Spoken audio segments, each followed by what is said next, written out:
I am Bernice, daughter of Herod, princess of the Eastern lands.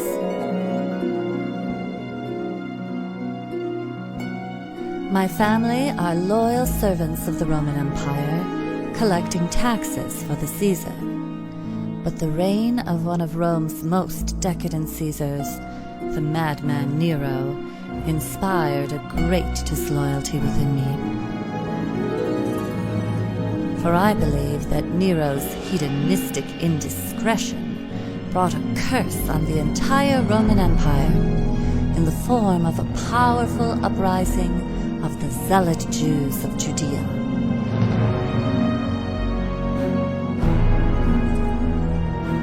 Now, I am proud that my grandmother was a Jewess from the family Maccabees, the lineage from which the Jews' Messiah, or Savior, was prophesied to come. But these revolting zealot Jews believed in a violent, militant Savior who would come to defeat the Romans.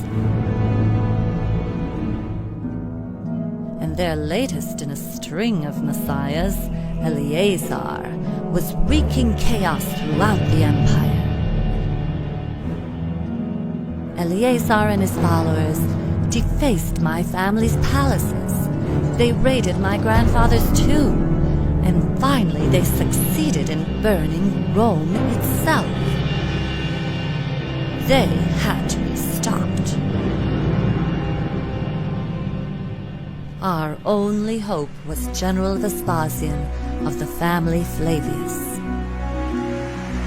Being Rome's leading general for years, he had already crushed a religious uprising in Gaul and Brittany, completely annihilating the Druids there. So Nero called upon Vespasian to obliterate the Jewish uprising in Judea. But Vespasian had ambitions of his own to take the throne from the detestable Nero.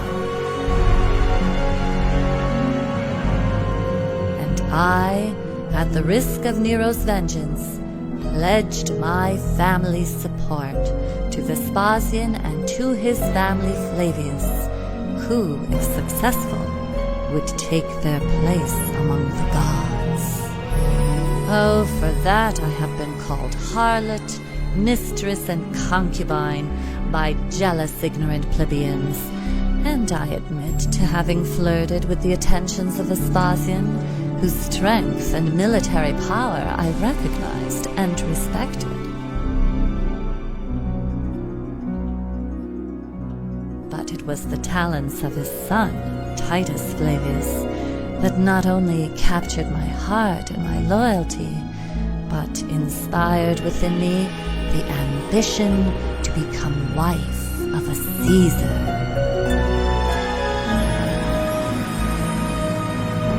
So, Vespasian began the campaign against the uprising Jews.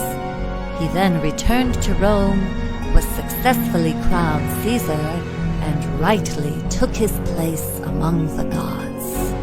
It was then Titus who waged battle after battle, demolishing the Jewish rebellion completely and declaring himself the son of a god.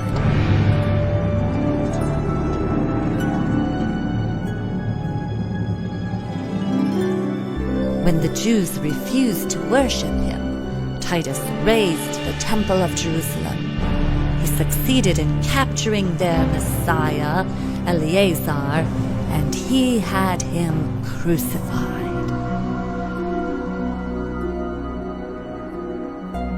Thereafter, I began living in the Roman palace, working closely with both Vespasian and Titus, and the greatest intellectuals and scientists of all of Rome, some of which were Jews. We sought to come up with a plan that would once and for all keep the Jews of Judea pacified, ensuring that they remain obedient Roman citizens.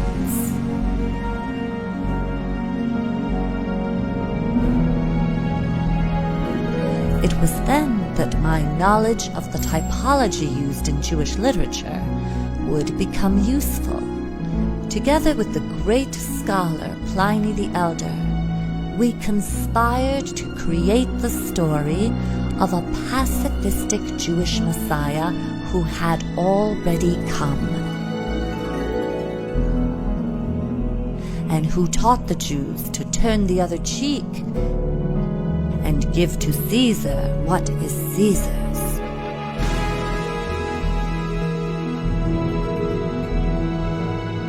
We used this Jewish typology, a type of symbolism, to construct the life of this Messiah out of the events of each of Titus's battle campaigns, thereby memorializing Titus as the true savior of Rome for all posterity, and convincing the whole world to embrace Caesar's Messiah.